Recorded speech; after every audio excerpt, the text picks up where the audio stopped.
কখনো কি ভেবেছ আমায় একটু আপন? দূরে দূরে রেখেছ সারাক্ষণ।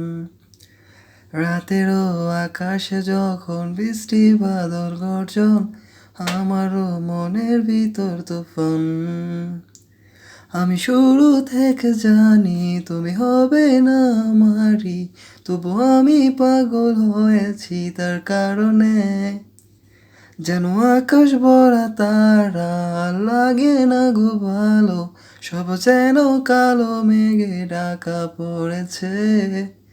তুমি ছুঁয়ে দেখো আমায়, তুমি ছুঁয়ে দেখো আমায়, ছুঁয়ে দেখো আমায়, আমাকে জড়িয়ে বুকে রেখে দাও।